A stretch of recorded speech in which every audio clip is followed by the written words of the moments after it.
ചിത്രമേനിയിലേക്ക് ഏവർക്കും സ്വാഗതം. അലങ്കാരങ്ങളെ ഇഷ്ടപ്പെടുന്നവരാണ് മനുഷ്യർ. അതുകൊണ്ട് തന്നെ അലങ്കരിക്കപ്പെടാവുന്ന ഏതിനെയും നമ്മുടെ വീടുകളിലേക്ക് സ്വാഗതം ചെയ്യാൻ ഒരു മടിയുമില്ല. അതുകൊണ്ട് കാർഷിക രംഗത്താണെങ്കിലും അലങ്കാര ചെടികൾ, അലങ്കാര പ്രാവുകൾ, അലങ്കാര കോഴികൾ എന്നിങ്ങനെ വ്യത്യസ്തമായൊരു കാർഷിക മേഖല കൂടി വളർന്നു വരുന്നു. അതുകൊണ്ട് ഇന്ന് ഞങ്ങൾ നിങ്ങളെ പരിചയപ്പെടുത്തുന്നത് അലങ്കാര പക്ഷികളിൽ ഏറ്റവും പ്രിയപ്പെട്ട പെസന്റ് എന്ന ഇനമാണ്. കോട്ടയം ജില്ലയിലെ മുട്ടുചിറ സ്വദേശിയായ മാത്യു ജെ കുരിശിങ്കലിൻ്റെ ഫാം വ്യത്യസ്തമായൊരു കാഴ്ചയായിരിക്കും നിങ്ങൾക്കും സമ്മാനിക്കുക.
മാത്യു, വീട്ടിലോട്ട് വരുമ്പോൾ ഒരു സൂവിൻ്റെ ഒരു പ്രതീതിയാണല്ലേ? ഇവിടെ പലതരം അലങ്കാര പക്ഷികൾ, അലങ്കാര മൃഗങ്ങളെല്ലാം ഉണ്ടല്ലേ? എത്രയാണ് അലങ്കാര പക്ഷികൾ, മൃഗങ്ങൾ എവിടെ ഉള്ളത്? ഇവിടെ പെസന്റ് 5 വെറൈറ്റി ഉണ്ട്, അലങ്കാര കോഴികൾ 6-7 വെറൈറ്റി ഉണ്ട്, പിന്നെ ഒട്ടകപ്പക്ഷിയുണ്ട്, ഈമു ഉണ്ട്, ടർക്കിയുണ്ട്, ഗിനിയുണ്ട്, മുയലുണ്ട്. മുയലുണ്ടല്ലേ? ചെറുപ്പം തൊട്ടേ ഇവയെല്ലാം താല്പര്യമായിരുന്നു ആണോ? ആദ്യമേ ഇത് ഈ അലങ്കാര പക്ഷികളെയൊക്കെ വളർത്തിയത് ഏതിനുമായിരുന്നു? ലവ് ബേർഡ്സ് ആണ് ആദ്യം വളർത്തിയത് അല്ലേ? ഇതിപ്പോ ഈ വീടിനോട് ചേർന്നാണ് ഇതെല്ലാം അല്ലേ? എത്ര സെന്റ് സ്ഥലത്താണ്? വീടിനോട് ചേർന്ന് 55 സെന്റ് സ്ഥലം. 55 സെന്റ് സ്ഥലം അല്ലേ? ഇത് ആദ്യമേ തുടങ്ങിയത് ഒരു വാണിജ്യാടിസ്ഥാനത്തിലുള്ള ഒരു ഉദ്ദേശത്തോട് കൂടിയാണോ അതോ ഒരു വെറും ഹോബിക്കായിരുന്നോ? ആദ്യം യമുനയാണ് തുടങ്ങുന്നത്. അത് വാണിജ്യാടിസ്ഥാനത്തിലാണ് ആരംഭിച്ചത്. അതിനെ അനുബന്ധിച്ചാണ് ബാക്കി കാര്യങ്ങളെല്ലാം ചെയ്തിരിക്കുന്നത്. പിന്നെ വിപുലീകരിക്കുന്നതിന്റെ ഭാഗമായിട്ടാണ് ഇതെല്ലാം വന്നത് അല്ലേ? ഈ പെസന്റും അങ്ങനെയുള്ളതെല്ലാം വന്നത് അല്ലേ? ഈ നമ്മളുടെ അടുത്ത് കാണുന്ന ഈ ഇനമാണ് പെസന്റ് അല്ലേ? ശരിക്കും ഒരു ചെറിയൊരു മയിലിന്റെ മയിലിന്റെ വർഗത്തിൽപ്പെട്ടതാണ് പെസന്റ് ആണല്ലേ? ഇത് ഇന്ത്യയിലെ കാടുകളിലൊന്നും കാണുന്ന ഇനമല്ലേ പെസന്റ് എന്ന് പറയുന്നത്? ഇത് എവിടെ നിന്നാണ് വരുന്നത്? ഇത് ചൈനയിൽ നിന്ന് ന്യൂസിലൻഡിൽ നിന്നാണ് വരുന്നത് അല്ലേ? ശരിക്കും കാണുവാനായിട്ട് നല്ല ഭംഗിയുണ്ട് അല്ലേ? ഇത് ആണും പെണ്ണും തമ്മിൽ വന്നാൽ വ്യക്തമായിട്ട് തിരിച്ചറിയാം അല്ലേ? കാണുവാനായിട്ട് ഭംഗി ആണിനാണ്. ശരിക്കും ഒരു മയിലിനെ പോലെ ഇരിക്കുന്നത് വർഗത്തിൽപ്പെട്ടതാണ്. ഇത് നമ്മുടെ ഇവിടുത്തെ കാലാവസ്ഥയിൽ വളരെയൊക്കെ ചെയ്യും. നമ്മുടെ ഇവിടുത്തെ കാലാവസ്ഥയ്ക്ക് കുഴപ്പമില്ല, യോജിച്ചതാണ് അല്ലേ? ഇവിടെ ബ്രീഡ് ചെയ്യുകയും മുട്ടയിടുകയൊക്കെ ചെയ്യുന്നുണ്ട് ആണല്ലേ? ഇത് സാധാരണ ഇതിന്റെ കുഞ്ഞുങ്ങള് മുട്ട വിരിച്ച് ഇവിടെ തന്നെ വളർത്തിയെടുക്കുന്നുണ്ട്. അതെ, ഇവിടെ മുട്ട വിരിച്ച് കുഞ്ഞുങ്ങളെ കൊടുക്കുകയാണ്. ഇവിടെ വളർത്തിയെടുക്കുന്നുണ്ട് അല്ലേ? ഒരു കുഞ്ഞ് മുട്ട വിരിഞ്ഞൊരു കുഞ്ഞ് വന്നു കഴിഞ്ഞാൽ ഇതേപോലെ ഭംഗിയുള്ള പക്ഷിയാൻ എത്ര വർഷം എടുക്കും? ഒരു വർഷം എടുക്കും ഇതേപോലെ ഭംഗിയായിട്ട് തീരാനായിട്ട് അല്ലേ? ഇത് ഏത് കാലത്താണ് ഇത് മുട്ടയിടുന്നത്? ജനുവരി മുതൽ മാർച്ച് വരെ. ജനുവരി തൊട്ട് മാർച്ച് വരെയാണല്ലേ? അപ്പോൾ ഒരു കുഞ്ഞുണ്ടായി വന്നു കഴിഞ്ഞാൽ ഈ പെസന്റ് മുട്ടയിടാൻ എത്ര വർഷം പ്രായം എത്തണം? ഒരു വർഷം കഴിഞ്ഞ് മുട്ടയിട്ട് തുടങ്ങും. പക്ഷേ ആ മുട്ടയ്ക്ക് ഹാച്ചിലിറ്റി ഉണ്ടാവത്തില്ല.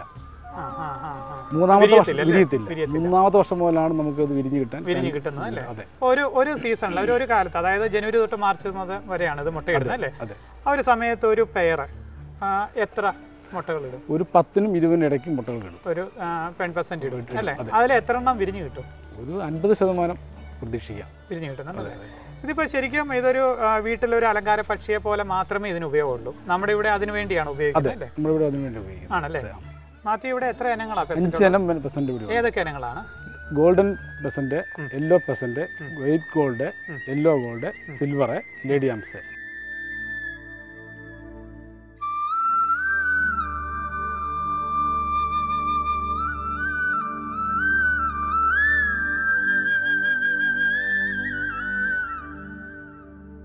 മാത്യു ഇത് ഏതെങ്കിലും പെസൻറ്റാ?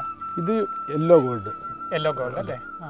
ഇതിന് എന്ത് വിലയുണ്ട്? ഇതിന് നെച്ചുറായ ബേഡിന് 35,000 രൂപ. 35,000 രൂപ ഉണ്ടല്ലേ? നല്ല കളർ വന്നു കഴിഞ്ഞാൽ ആണല്ലേ? ഇതൊരു സങ്കരനമാണ്. സങ്കര ആണോ? ഇത് നമുക്ക് ഇവിടെ വന്നിട്ട് എന്തോരം നാളായി? ഇതിവിടെ വന്നിട്ട് ഇപ്പോൾ ഇത് 3 വർഷമാകുന്നു. 3 വർഷമായി. ശരിക്കും ഒരു ലൈറ്റ് ഗോൾഡ് കളറാണ് അല്ലേ? അതിൻ്റെ ആ തൊപ്പിക്കും ഒക്കെ ഒരു ലൈറ്റ് ഗോൾഡ് ആണ് അല്ലേ?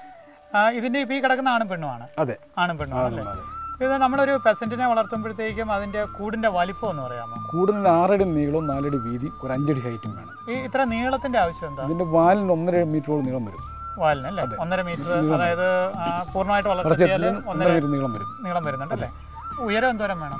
ഒരു 5 അടി ഉയരം വേണം. 5 അടി. ഇത് പൊങ്ങി നിന്നാൽ ഒരു കമ്പ് എടുത്ത് വെച്ച് കഴിഞ്ഞാൽ വാല് നിലത്ത് മുട്ടാൻ നിൽക്കത്തിന് വേണ്ടിയിട്ടാണ്. 5 അടി വരെ അല്ലേ?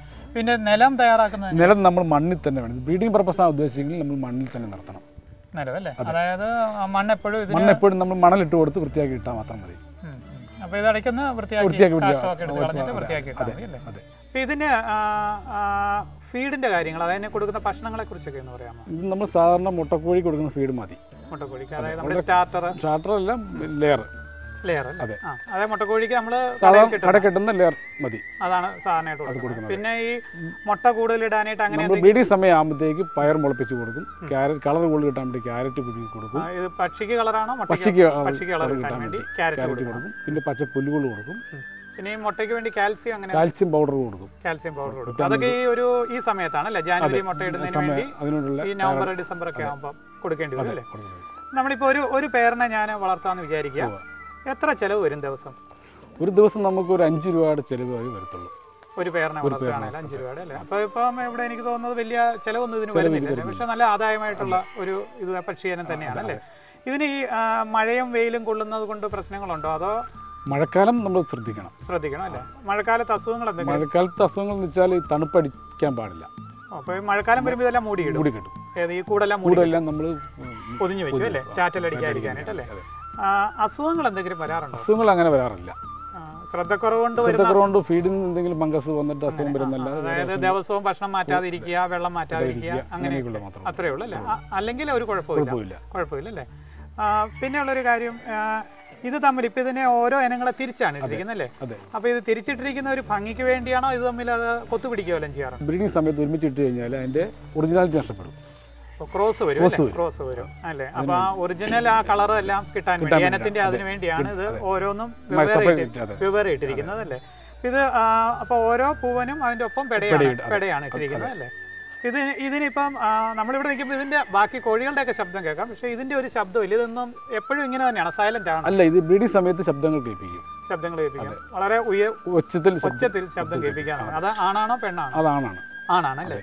അതിന് വേറെ, അതായത് മയിലിനെ പോലെയാന്ന് പറഞ്ഞു, അതേപോലെ പീലിയൊക്കെ മയിലിനെ പോലെ പീലി ചിറക് വിരിക്കും. പുറത്തൊരു തൊപ്പി പോലുണ്ട്, തൊപ്പി വിരിച്ചൊക്കെ നിൽക്കും അല്ലേ? ബ്രീഡിംഗ് സമയം അപ്പോഴാണ് കൂടുതൽ ഭംഗി കാണാനായിട്ട് അല്ലേ?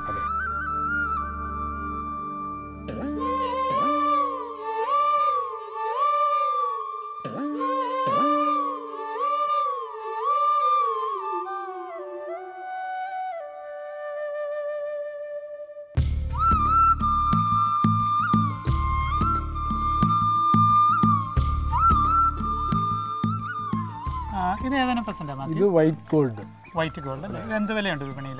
ഇത് 35 രൂപ വരെ മാർക്കറ്റ് വിലയുണ്ടല്ലേ? 6 മാസമായ കുഞ്ഞും പൂർണ്ണ വളർച്ചയെത്തിയ പെർസെന്റ് തമ്മിൽ വില വ്യത്യാസം എന്തോരമുണ്ട്? 6 മാസ കുഞ്ഞിന് പേരിന് 15,000 രൂപയും മെച്ചുറായിട്ട് 3 വർഷം പ്രായമാണ് 35,000 രൂപ വരുന്നത് അല്ലേ? ഇതിപ്പോ ഇതിന്റെ ബ്രീഡിങ്ങിന്റെ സമയമാണ് തോന്നുന്നത്. കാരണം ഇത് ആൺ പെർസെന്റും പെൺ പെർസെന്റും ഒരുമിച്ച് ബ്രീഡിങ്ങിന്റെ ആണെന്ന് തോന്നുന്നത്. ശബ്ദമൊക്കെ കേൾപ്പിക്കുന്നത് അല്ലേ? ഇപ്പോഴാണ് ഇതിനെ കാണാനായിട്ട് ഭംഗിയുള്ളത്. ഏറ്റവും ഭംഗി ഈ സമയത്താണ്, ബ്രീഡിംഗ് സമയത്താണ് ഏറ്റവും ഭംഗിയുള്ളത് അല്ലേ? ഇത് യെല്ലോയും വൈറ്റും തമ്മിലുള്ള വ്യത്യാസം എന്താ? ഇതിന്റെ മുതുകത്തിലുള്ള തൂവലിന്റെ കളർ വ്യത്യാസം വൈറ്റ് ആണ്. പിന്നെ ആ തൊപ്പി വൈറ്റ് ആണ്. പിന്നെ തലയിലുള്ള ആ ഇതുപോലെ നിൽക്കുന്ന ഒരു ഉണ്ടല്ലോ, അതും വൈറ്റ് ആണ്. തലയിലുള്ള തൂവലും വൈറ്റ് ആണ്, തിളങ്ങുന്ന ഒരു വെള്ള നിറമാണ് അല്ലേ? അതാണ് ഇത് തമ്മിൽ. മറ്റേത് മഞ്ഞ നിറം.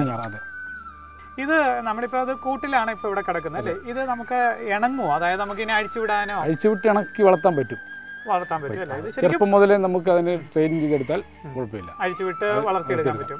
ഇതിന് അതായത് സ്വാഭാവികമായിട്ട് ഇത് പറക്കുന്ന പക്ഷിയാണ്, നല്ല ഉയരത്തിൽ പറക്കും അല്ലേ? അപ്പം തന്നെ അഴിച്ചുവിടുമ്പോൾ വളരെ ശ്രദ്ധിക്കണം അല്ലേ? ഇണങ്ങിയതിന് മാത്രമേ വിടാൻ പറ്റത്തുള്ളൂ. ഇതിപ്പോൾ നമ്മൾ ഇവിടുത്തെ ആളുകൾക്ക് ഇതിനെക്കുറിച്ച് അറിയാം. അതായത് ഇങ്ങനെ ഇങ്ങനെയുള്ള പക്ഷികളുണ്ട്, ഇങ്ങനെ ഇനങ്ങളുണ്ടെന്നൊക്കെ എല്ലാവർക്കും അറിയാം. ഇപ്പം അറിഞ്ഞു വരുന്നുണ്ട് ആൾക്കാർ. ഇപ്പോൾ ഒത്തിരി ആൾക്കാർ ഇതിലേക്ക് വരുന്നുണ്ട്. ഏത് കാറ്റഗറി ആളുകളാണ് കൂടുതലായിട്ട് ഇതിൽ താല്പര്യം കാണിക്കുന്നത്? ഇപ്പോൾ ഒരു പറഞ്ഞു കഴിഞ്ഞാൽ ചെറുപ്പക്കാരാണ് ഇതിലെടുത്ത്. ചെറുപ്പക്കാർക്കാണ് ഇതിനിങ്ങനെയുള്ള ഫാൻസി ബേർഡ്സിനെയൊക്കെ താല്പര്യം അല്ലേ? ഒരു ഹോബിക്കായിട്ടും പിന്നെ ഒരു വാണിജ്യാവസാനത്തിൽ ഒരു തൊഴിലാണല്ലോ ഇതിനെ വളർത്തി കുഞ്ഞുങ്ങളെ ഉത്പാദിപ്പിക്കുക എന്നുള്ളത് അല്ലേ? ഇത് കേരളത്തിൽ ഇപ്പോൾ ഇത് പരിചയമായി വരുന്നു അല്ലേ? പെസൻസിനെ ആയി വരികയാണ് ചെയ്യുന്നത് അല്ലേ? ഇതിന്റെ അകത്തൊന്നും വെള്ളം കാണുന്നില്ല. അപ്പോൾ ഇതിന്റെ ഈ വെള്ളം കൊടുക്കുന്നത് എങ്ങനെയാണ്? നമ്മൾ മൺചട്ടിയിലാണ് വെള്ളം കൊടുക്കുന്നത്. മൺചട്ടിയിലാണ്. അതൊരു സമയത്ത് മാത്രമേ വെക്കത്തുള്ളൂ? ഇല്ല, രാവിലെ നമ്മൾ വെള്ളവും തീറ്റി ഒരു 10 മണിയാകുമ്പോഴത്തേക്ക് വെള്ളം തീറ്റി കൊടുക്കും. എന്നിട്ട് വൈകിട്ടെടുത്ത് നമ്മൾ മാറ്റും. അല്ലെങ്കിൽ അത് എലി കയറി കാഷ്ടിക്കുകയോ അല്ലെങ്കിൽ മറ്റെന്തെങ്കിലും വിചാരിക്കാൻ വേണ്ടി വൈകിട്ട് മാറ്റി പിറ്റേ ദിവസം രാവിലെ പാത്രം ക്ലീൻ ചെയ്ത് രണ്ടാമത് വെച്ച് കൊടുക്കുകയാണ് ചെയ്യുന്നത്.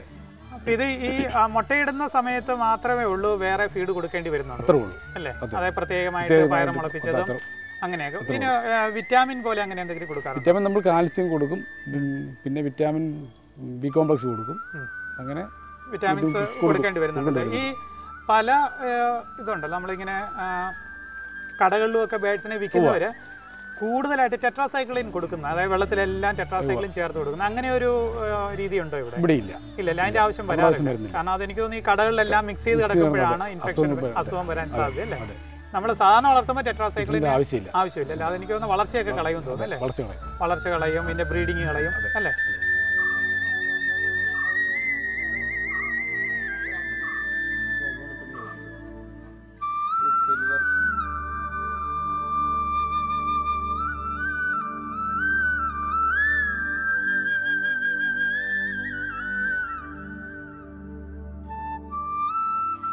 മാത്യു, ഇതേതരം പെസന്റ്? ഇത് സിൽവർ പെസന്റ് അല്ലേ? ഇതിന്റെ വിപണിയിൽ എന്ത് വിലയുണ്ട്? ഇത് വിപണിയിൽ 25,000 രൂപ വിലയുണ്ട് അല്ലേ? മാത്യു, ഇത് എവിടെ നിന്നാണ് കൊണ്ടുവരുന്നത്? നമ്മുടെ ഇന്ത്യയിൽ ഏറ്റവും കൂടുതലായിട്ട് ഇറക്കുമതി ചെയ്യുന്നത് ഹൈദരാബാദിലാണ്. അവിടെയാണ് മെയിൻ മാർക്കറ്റ് അല്ലേ? അവിടെ നിന്നാണ് ഇത് നമ്മൾ ആദ്യമേ ശേഖരിക്കുന്നത്. ഇതിപ്പം ഈ സിൽവർ പെസന്റിന്റെ ഈ ബ്രീഡിംഗ് പ്രത്യേകത എന്തെങ്കിലും ഉണ്ടോ? ഇത് നമുക്ക് വയലന്റ് ആവും, എല്ലാത്തിനേക്കാൾ വയലന്റ് ആവുന്ന സാധനമാണ് ഇത്. ആണല്ലേ? അതായത് ഒരു പോര് കോഴിയെ പോലെയാണ് പൂവനല്ലേ? ഇതിൻ്റെ അത് പൂവനും പെടയും തിരിച്ചറിയാൻ ഈ ഭംഗി തന്നെയാണ്. ആണിനാണ് അല്ലേ? ഈ സിൽവർ എന്ന് പറയാൻ കാര്യം എന്താ? ഇത് ഫുൾ ഒരു വെള്ളി കളറാണ് അല്ലേ? അതിന്റെ ആ തൂവലുകൾക്കില്ലാതെ അല്ലേ? അതായത് ഈ ബ്രീഡിംഗ് സമയത്ത് ഒരു പോരുകോഴിയെ പോലെയാന്ന് പറഞ്ഞല്ലേ? അത് വയലന്റ് ആയി കഴിഞ്ഞാൽ ഫീമെയിലിനെ അക്രമകാരിയായിട്ട് കൊന്നുകളയുക ആണല്ലേ? അങ്ങനെ ഒരു സ്റ്റേജ് വരാറുണ്ടല്ലേ? ഇതും ബ്രീഡ് ചെയ്യുന്ന സമയം ഈ എല്ലാം ഒരേ സമയമാണ്, ജനുവരി മാർച്ച്. എന്തുകൊണ്ടാണ് ഈ പെസന്റ്? ഇപ്പം നമുക്ക് അലങ്കാര പക്ഷികൾ ധാരാളം ഇനങ്ങളുണ്ട്. ഇപ്പം പാരറ്റ്സ് തന്നെ, മെക്കാവു ഉണ്ട്, ഗ്രേ പാരറ്റ് ഉണ്ട്, സൺകോണിയർ, ധാരാളം ഇനങ്ങളുണ്ട്. എന്തുകൊണ്ടാണ് മാത്യുവിന് ഈ പെസന്റിൽ താല്പര്യം വന്നേ? പെസന്റിന് നമുക്ക് ചിലവ് വളരെ കുറവാണ്. ആദ്യത്തെ ഒരു മുടക്കമുള്ളൂ. ഇതിനുള്ള വിലയാണ്. അത് കൂടും കഴിഞ്ഞ് നമുക്ക് പിന്നെ ഒരു 35 വർഷത്തിൽ ലൈഫുണ്ട്. 35 വർഷം ആയുസുണ്ട്. എങ്ങനെ പോയാലും നമുക്ക് ഒരു ബേഡിൽ നിന്ന്, ഒരു 3 വർഷമായ ബേഡിൽ നിന്ന് ഒരു 5 പേർ കുഞ്ഞെങ്കിലും ഒരു വർഷം കിട്ടും. ഇത്രയും വിലയും കിട്ടും. എന്തുകൊണ്ടാണ് പാരറ്റ്സിലോട്ടൊക്കെ വരാത്തത്? എന്താണ്? നോട്ടും അതിനധികം വേണം, ശ്രദ്ധ കൂടുതൽ.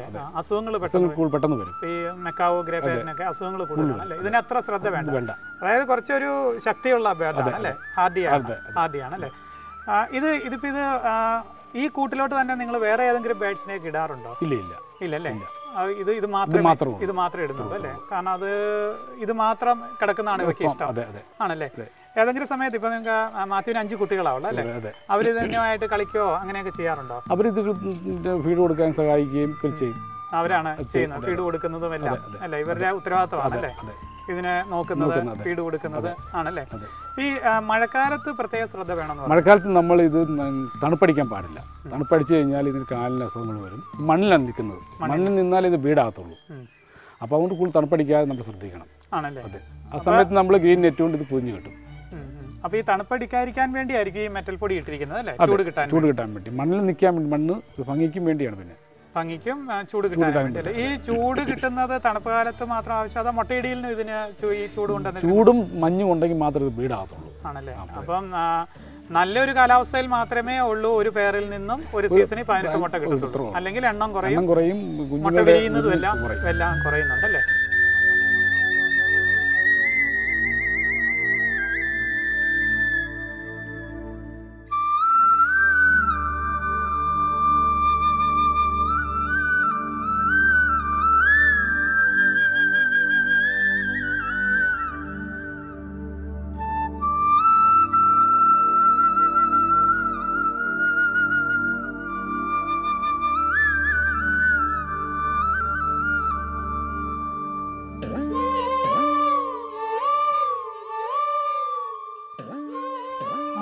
ഇതേതെങ്കിലും ഇത് ലേഡി ആംസ് എന്ന് പറയും. ലേഡി ആംസ് അല്ലേ? ഇതിന്റെ ആണും പെണ്ണും തിരിച്ചറിയാനായിട്ട് വളരെ എളുപ്പമാണ് തോന്നുന്നല്ലേ? ആണിനാണ് ഭംഗി കൂടുതൽ അല്ലേ? ഇത്രയും ആ തൂവലുകളുടെ നിറം എല്ലാം ആണിനാണ് അല്ലേ? പെണ്ണിന് ഇതേപോലെ നിറമൊന്നും വെക്കത്തില്ല അല്ലേ? ഈ ഇതിന്റെ നമ്മളിപ്പോ ഒരു പേര് വരുന്നത് അല്ലെങ്കിൽ ഇപ്പൊ ഈ യെല്ലോ ഗോൾഡ് എന്നൊക്കെ പറയുന്ന ആണിന്റെ ആ ബേസ് ചെയ്തിട്ടാണ് ആ നിറം വെച്ചിട്ടാണ് പേരുകൾ വരുന്നത് അല്ലേ? ഇതിന് വിപണിയിൽ എന്ത് വിലയുണ്ട്? ഇത് 35,000 രൂപ. 35,000 രൂപ, അതായത് 3 വർഷം വളർച്ചയെത്തി അല്ലേ? ഇത് മുട്ടയിടുന്ന രീതിയെല്ലാം സാധാരണ പോലെ തന്നെ ജാനുവരി തൊട്ട് മാർച്ചാണല്ലേ? ഇതും നമ്മുടെ ഹൈദരാബാദിൽ നിന്ന് തന്നെയാണ് അല്ലേ എണ്ണകളെ സാധാരണയായിട്ട് ലഭിക്കുന്നത്. ഈ ഗൾഫിനും പെസൻസിന് വിപണിയുണ്ടെന്ന് കേട്ടിട്ടുണ്ട് അല്ലേ? അവിടെ ഏത് രീതിയിലുള്ള മാർക്കറ്റാ? അവിടെ അറബികളുടെ വീടുകളിൽ വളർത്താൻ വേണ്ടി മയിലിനെയൊക്കെ അവിടെ വളർത്തുന്നുണ്ട്, അതിനൊപ്പം പെസൻസിനെ ഉപയോഗിക്കുന്നുണ്ട്. അവിടെ നല്ല ഡിമാൻഡ് ഉണ്ട് ഇതിനല്ലേ? അപ്പൊ നമ്മളുടെ ഇവിടത്തെ പോലെ തന്നെ ഗൾഫിലും ഡിമാൻഡ് ഉണ്ട്. ഇവിടുന്ന് പോകുന്നുണ്ടോ ഗൾഫിലോട്ടൊക്കെ? ഇവിടുന്ന് പോകുന്നില്ല, പക്ഷെ നമ്മുടെ കേരളത്തിൽ നിന്ന് അയക്കുന്നുണ്ട് അല്ലേ? ഗൾഫിലോട്ട് അറബികൾ കൊണ്ടുപോകുന്നുണ്ട്.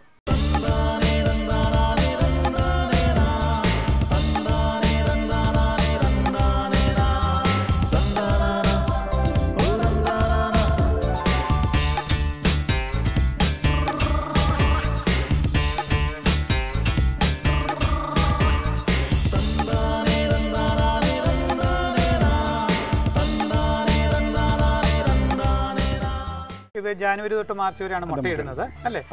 ഈ മുട്ട എങ്ങനെ ഇവിടെ വിരിയിച്ചെടുക്കുന്നത്? ഇവിടെ ഇൻക്യുബേറ്റർ ഉണ്ട് അല്ലേ? നമുക്ക് ഈ പെസന്റിന്റെ മുട്ട വിരിയിക്കാൻ ഏറ്റവും നല്ല നാടൻ കോഴിക്ക് വെക്കുന്നതാണ്. നാടൻ കോഴിക്ക് വെച്ച് ഇപ്പൊ എനിക്ക് ഒരു പേരെ ഉള്ളെങ്കിൽ നാടൻ കോഴിക്ക് വെച്ചാൽ മതി, ഇൻക്യുബേറ്ററിന്റെ ആവശ്യമില്ല. എത്ര ദിവസം എടുക്കും വിരിയാൻ? ഇത് 20-22 ദിവസത്തിനുള്ളിൽ വിരിയല്ലേ? അപ്പൊ ഈ കുഞ്ഞ് വിരിഞ്ഞ ഉടനെ നമുക്ക് ഫീഡ് കൊടുക്കുന്നത് വളരെ ശ്രദ്ധിക്കണം അല്ലേ? ഫീഡ് കൊടുക്കുന്നത് അതെന്ത് ഫീഡാ കൊടുക്കുന്നത്? അത് നമ്മൾ ബോയിലർ കോഴി സ്റ്റാർട്ടർ ഉണ്ട്, ചെറിയ അരിയായിട്ടുള്ള അല്ലേ? സ്റ്റാർട്ടർ ആണ് കൊടുക്കേണ്ടത് അല്ലേ? അത് ക്യാരറ്റ് കൂടെ പൊടിച്ചു കൊടുക്കണം. ക്യാരറ്റ് പുഴുങ്ങി പൊടിച്ചു കൊടുക്കണം. ഇത് രണ്ടുമാണ് ഇതിന്റെ അല്ലേ ഫീഡ്? അതെ, തീരെ കുഞ്ഞുങ്ങൾക്ക് അല്ലേ? പിന്നെ നോർമൽ ഫീഡിലോട്ട് വരുന്നത് എപ്പോഴാണ്? നോർമൽ ഫീഡിലോട്ട് വരുന്നെങ്കിൽ നമ്മൾ 6 മാസം കഴിഞ്ഞിട്ടാണ് നോർമൽ ഫീഡിലേക്ക് വരുന്നത്. ഈ സമയമുണ്ടല്ലോ, അതായത് കുഞ്ഞ് വിരിഞ്ഞ് വരുന്നത് തൊട്ട് 6 മാസം വരെ ഇപ്പോൾ ഫീഡ് പ്രത്യേകത കൊടുക്കണം, സ്റ്റാർട്ടർ കൊടുക്കണം, ക്യാരറ്റ് പുഴുങ്ങി കൊടുക്കണം. വേറെ എന്തെങ്കിലും ശ്രദ്ധിക്കാനുണ്ടോ? വേറെ നമ്മൾ വിറ്റാമിൻസ് എല്ലാം കൊടുക്കണം. വിറ്റാമിൻസ് അല്ലേ? അതെല്ലാം ഇങ്ങനെ ലിക്വിഡായിട്ട് കൊടുക്കണം. ലിക്വിഡ് കടയിൽ വാങ്ങാൻ കിട്ടും, അത് കൊടുത്തോണ്ടിരിക്കണം. പിന്നെ വേറെ എന്തെങ്കിലും ആന്റിബയോട്ടിക്സ് അങ്ങനെയൊക്കെ? ആന്റിബയോട്ടിക് നമ്മൾ കുഞ്ഞിറങ്ങി കഴിയുമ്പോൾ നമ്മൾ കോഴിക്കുഞ്ഞിന് ഒഴിക്കുന്ന പോലെ കണ്ണിലും മൂക്കിലും മരുന്ന് ഒഴിക്കണം. കോഴിക്കുഞ്ഞിന്റെ പോലെ ഇതിന് കുത്തിവെപ്പൊക്കെ എടുക്കാം? കുത്തിവെപ്പൊന്നും ആവശ്യമില്ല, അതിന്റെ ഒന്നും ആവശ്യമില്ല അല്ലേ? സാറിന് ഈ ആന്റിബയോട്ടിക് കണ്ണിലും മൂക്കിലും ഒഴിച്ചാൽ മതി അല്ലേ? പിന്നെ ബാക്കി ഈ സ്റ്റാർട്ടർ ഫീഡുകളൊക്കെ കൊടുക്കാം അല്ലേ? 6 മാസം കഴിഞ്ഞാൽ പിന്നെ സാധാരണ പോലെയായി. 6 മാസം കഴിഞ്ഞാലുള്ള നമുക്ക് ഇതിന്റെ മെയിലും ഫീമെയിലും തിരിച്ചറിയാൻ പറ്റത്തുള്ളൂ. അതെങ്ങനെയാണ് തിരിച്ചറിയുന്നത്? അത് മെയിലും ഫീമെയിലും തിരിച്ചറിയാറാകുമ്പോഴത്തേക്ക് മെയിലിന് തോലുകൾ പൊഴിഞ്ഞിട്ട് അതിന്റെ യഥാർത്ഥ കളറിലോട്ട് വരാൻ തുടങ്ങും ആണല്ലേ? ആ ശരിക്കുള്ള ഭംഗിയുള്ള ചിറകുകളൊക്കെ വരാൻ തുടങ്ങും അല്ലേ? തിരിഞ്ഞു കഴിയുമ്പോൾ എല്ലാം ഒരേ കളർ ഒരേപോലെ ഇരിക്കും, ആണും പെണ്ണും ഒരുപോലെ, വാലിന്റെ നീളം എല്ലാം ഒരുപോലെ. ഇപ്പൊ ഇത് തമ്മിൽ ഇപ്പം അതായത് പ്രായപൂർത്തിയായത് ആണിന് നല്ല നീളമുള്ള വാല്, പെണ്ണിന് ചെറിയ വാല് അല്ലേ? പക്ഷെ ഇതൊക്കെ ചെറുപ്പത്തിലെ ഒരുപോലെയാണ് അല്ലേ? ഇതൊരു വിൽപ്പനയ്ക്കുള്ള പ്രായം എത്രയാണ്?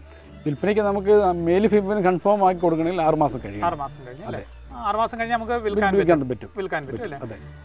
ഇത് ആൺ പെസന്റ് ഏതെങ്കിലും കാലത്തില് തൂവല് പൊഴിക്കുക അങ്ങനെ എന്തെങ്കിലും ഉണ്ടോ? ആൺ പെസന്റും പെൺ പെസന്റും നമുക്ക് ബ്രീഡിംഗ് ആരംഭിക്കുന്ന 2 മാസം മുമ്പ് കംപ്ലീറ്റ് രോമങ്ങൾ പൊഴിക്കും. അതായത് ഇപ്പൊ ജാനുവരിയിലാണ് ബ്രീഡിംഗ് തുടങ്ങുന്നതെങ്കിൽ ഒക്ടോബർ നവംബർ ആകുമ്പോഴത്തേക്ക് സെപ്റ്റംബർ കഴിഞ്ഞ് ഇതിന്റെ ഒരു ഒരുക്കമായിട്ട് പൊഴിഞ്ഞിട്ട് ഉടനെ വരും ആണല്ലേ? ഉടനെ പുതിയ തൂവലുകൾ വന്നു. അപ്പൊ എനിക്കൊന്ന് ഈ പക്ഷി വലിപ്പം വെക്കുന്ന സമയമാണ് വളരുന്ന അല്ലേ? അത് വർഷത്തിൽ ഒരു പ്രാവശ്യം തൂവല് മുഴുവൻ പൊഴിച്ച് പിന്നെയാണത് ബ്രീഡിങ്ങിലോട്ട് കയറുന്നത് അല്ലേ?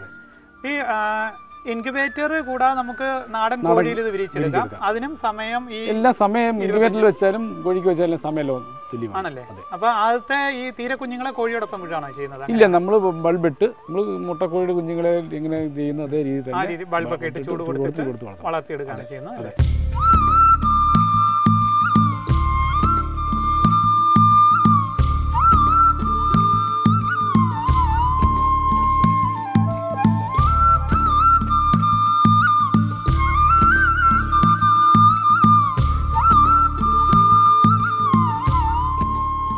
നല്ല കാണാൻ ഭംഗിയുള്ള പെസന്റ് അല്ലേ? ഇതിന്റെ ഇത് ഗോൾഡൻ പെസന്റ്. ഗോൾഡൻ അല്ലേ? ശരിക്കും ഒരു സ്വർണ്ണ നിറമാണ് അല്ലേ?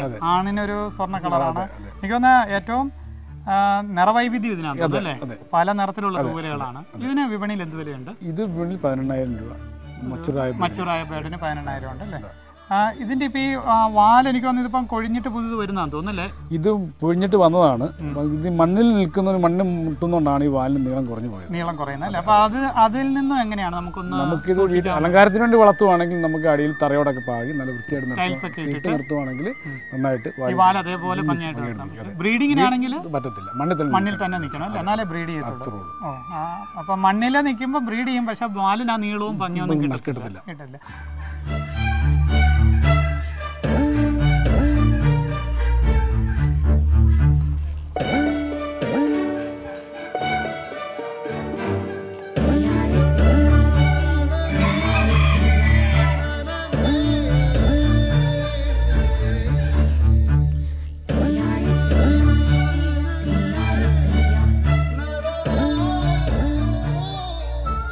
ഇത് ഒട്ടകപ്പക്ഷിയുടെ കുഞ്ഞാണ്.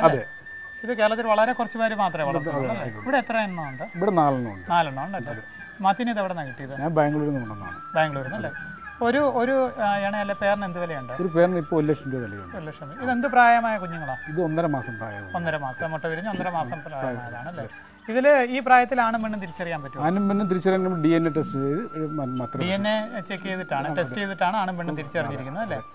മാത്യു, ഒട്ടകപ്പക്ഷിയുടെ ഭക്ഷണക്രമത്തെ കുറിച്ച് പറയാം. ഇപ്പോൾ നമ്മൾ ബോയിലർ കോഴി കൊടുക്കുന്ന സ്റ്റാർട്ടറാണ് കൊടുക്കുന്നത് കുഞ്ഞുങ്ങൾക്ക്. അതെ. ഇതിന് നമ്മളിപ്പോൾ കാൽസ്യവും വിറ്റാമിനും മിക്സ് ചെയ്ത് രാവിലെ കൊടുക്കും. അതുകൂടാതെ മുരിങ്ങയില കൊടുക്കും.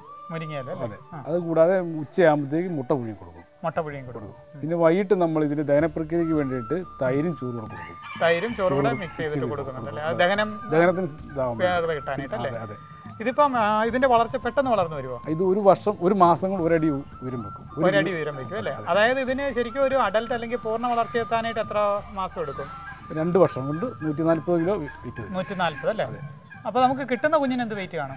കിട്ടുന്ന കുഞ്ഞൊരു 2 കിലോ താഴെ ഉണ്ടാവുള്ളൂ. 2 കിലോ താഴെയുള്ളൂ. ഈ 1.5 മാസം എന്ന് പറയുന്നത് 2 കിലോ താഴെയാണ് അല്ലേ? അതാണ് ഈ 140 കിലോ ആയിട്ട് വളരെ വേഗത്തിലാണ് വളരുന്നത് അല്ലേ? അപ്പോൾ അതേപോലെ തന്നെ ഭക്ഷണം നന്നായിട്ട് കൊടുക്കണം. ഒരു ദിവസം വേണ്ട ഒരു 2 കിലോ 3 കിലോ തീറ്റ കൊടുക്കും. പല നേരങ്ങളിലായിട്ട് പല തരത്തിലുള്ള ഭക്ഷണങ്ങൾ കൊടുക്കണം അല്ലേ?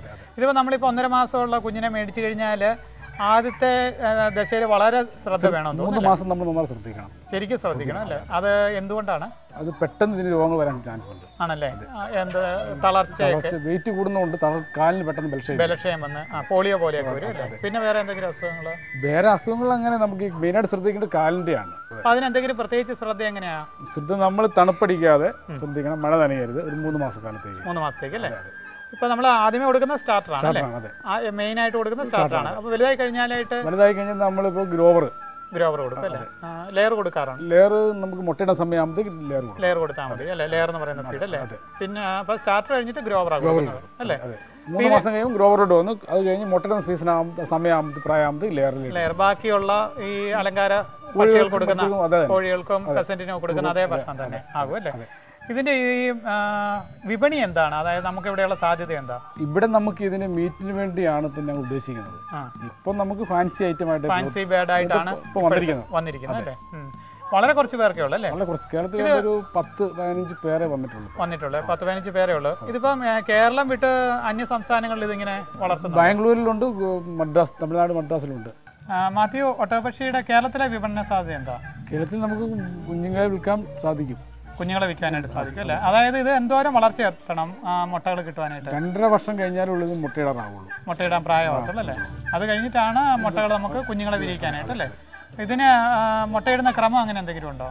ഇത് നമുക്ക് മുട്ടയിടുന്നത് സെപ്റ്റംബർ മുതലാണ്. സെപ്റ്റംബർ മുതൽ ഒരു ജനുവരി മാസം വരെ ആണ് ഇതിന് മുട്ടയുടെ. ഒരു വർഷം എത്ര മുട്ടകൾ? ഒരു വർഷം കൊണ്ട് 60 മുട്ട 70 മുട്ട കിട്ടും. 60-70 മുട്ടകൾ കിട്ടും അല്ലേ? നമ്മുടെ ഈ ഇൻക്യുബേറ്ററിൽ ഇവിടെ വിരിയിക്കാനായിട്ട് 48 ദിവസം മതി ആണല്ലേ? അപ്പോൾ കുഞ്ഞുങ്ങളെ ഉൽപ്പാദിപ്പിച്ച് വിൽക്കാനാണ് ഇപ്പം മുഖ്യമായിട്ട് ഉദ്ദേശിക്കുന്നത്. പിന്നെയാണ് ഇതിന്റെ ബാക്കിയുള്ള അല്ലേ വാല്യൂ ആഡഡ് പ്രോഡക്ട്സ് അല്ലേ, മൂല്യാധിഷ്ഠിത ഉൽപ്പന്നങ്ങളെ കുറിച്ച് ആലോചിക്കുന്നത്.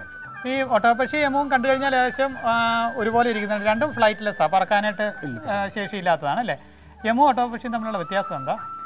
എമു എന്ന് പറയുമ്പോഴത്തേക്ക് 2 വർഷം കൊണ്ട് മാക്സിമം വളർച്ച 60 കിലോയേ ഉള്ളൂ. ഒട്ടകപ്പക്ഷി എന്ന് പറയുമ്പം 2 വർഷം കൊണ്ട് 140 കിലോ വെയിറ്റ് വെക്കും. ഉയരം വെക്കും. നല്ല ഒരു 6 അടി 7 ഉയരം വരും. അത്ര ഉയരം വെക്കും അല്ലേ? യമുനേക്കാരൊക്കെ നല്ല ഉയരം വെക്കും. അതായത് ശരിക്കും ഒരു ഒറ്റ ആളുടെ ഉയരം വെക്കും അല്ലേ? തൂക്കം നന്നായിട്ട് വെക്കും. തൂക്കം വെക്കുന്നുണ്ട് അല്ലേ? ഇതിന്റെ ഉൽപ്പന്നങ്ങളും യമുനേക്കാളും കൂടുതൽ ഒട്ടകപ്പക്ഷിക്കാണ് സാധ്യത കൂടുതലുള്ളത്. ഇതിന്റെ തൂവലുകൾക്ക് നല്ല വിലയുണ്ട്. തൂവലിന് അല്ലേ? പിന്നെ ഒപ്പം മാംസത്തിനും കൊളസ്ട്രോൾ ഫ്രീ ആണ്. കൊളസ്ട്രോൾ ഫ്രീ ആണ് അല്ലേ? എമുവിന്റെ പോലെ അല്ലേ? തൂവലുകൾക്ക് നല്ല ഡിമാൻഡ്. ഇതിന് എണ്ണ വല്ലതും അങ്ങനെ? ഇതിന്റെ ഓയിലും മെഡിസിനാണ്. മെഡിസിനിലാണ് അല്ലേ? ഇവ കൂടാതെ ഏതൊക്കെയാണ് അലങ്കാര പക്ഷികളാണ് ഉള്ളത്? ഇവിടെ മുയലുണ്ട്, മുയൽ, ടർക്കിയുണ്ട്, ഗിനിയുണ്ട്, മുട്ടക്കോഴിയുണ്ട്. അപ്പോൾ ഈ ടർക്കി ഗിനിക്കൊക്കെ ഉള്ള ഭക്ഷണക്രമം എല്ലാം നമ്മൾ ഈ പറഞ്ഞ രീതി എല്ലാം ഒരുപോലെ തന്നെ. നമ്മുടെ അതായത് ഈ മുട്ടക്കോഴിക്കോ അലങ്കാര കോഴിക്കോ അതേ രീതി തന്നെയാണ് അല്ലേ? ഒപ്പം എമു ഉണ്ട്, നമ്മുടെ ബ്രോയിലർ മുയലുണ്ട് അല്ലേ? ഷാലോമിലെ പ്രേക്ഷകർക്ക് ബ്രോയിലർ മുയലിൻ്റെ പരിപാലന രീതി, ഒപ്പം തന്നെ എമുവിൻ്റെ പരിപാലന രീതി എല്ലാം അറിയാനായിട്ട് താല്പര്യമുണ്ട്. എനിക്ക് തോന്നുന്ന ഈ എപ്പിസോഡ് കൊണ്ട് ഇത് തീർക്കാനായിട്ട് പറ്റത്തില്ല. അടുത്തൊരു അവസരത്തിൽ നമുക്ക് അതിനെക്കുറിച്ച് കൂടുതലായിട്ട് അറിയാം. ഒപ്പം തന്നെ ഒരു കാര്യം ചോദിക്കാനുള്ളത്, മാത്യുവിന് നമുക്കറിയാം നല്ലൊരു കർഷകൻ ഇതുപോലെയൊക്കെ മൃഗങ്ങളെയും പക്ഷികളെയൊക്കെ പരിപാലിക്കുന്ന ഒരാൾക്ക് എന്തെങ്കിലും ഒരു ദൈവാനുഭവം കാണും അല്ലേ? മാത്യുവിനുള്ള ദൈവാനുഭവം എന്ന് പറയാമോ? ദൈവാനുഗ്രഹം കൊണ്ടാണ് ഇതിങ്ങനെ പോകുന്നത് അല്ലേ? കാരണം ഇത്രയും വിലയുള്ള പക്ഷികളും മൃഗങ്ങളും ഒക്കെ എന്തെങ്കിലും ഒരു അസുഖം വന്നു കഴിഞ്ഞാലെല്ലാം നമ്മുടെ ആരുടെയും കഴിവല്ല, ദൈവത്തിൻ്റെ ആ ഒരു ഇതുകൊണ്ട് മാത്രമാണ് നടന്നു പോകുന്നത്. ഉണ്ടല്ലേ? ദൈവത്തിൻ്റെ ഒരു പരിപാലനം കൊണ്ടാണ് ഇതെല്ലാം ഇങ്ങനെ വളരുന്നതും അല്ലേ? ഞാനും വൈഫും എൻ്റെ മൂത്ത 2 പിള്ളേരും രാവിലെ 5:30 പള്ളിയിൽ പോയിട്ട് വന്നിട്ടാണ് ഞങ്ങൾ രാവിലത്തെ പരിപാടികൾ തുടങ്ങുന്നത് ഇവിടെ. അത് ഞങ്ങളിവിടെ എന്ത് കാര്യം ആദ്യമായിട്ട് ചെയ്യാൻ പോണേലും കുർബാന ചെല്ലിച്ചിട്ടേ ഉള്ളൂ. ചെല്ലിച്ചിട്ടാണ് ഞങ്ങൾ പുതിയൊരു ഓർമ്മത്തിനെ വളർത്താനായിട്ട് ആരംഭിക്കുന്നത്. അതെ.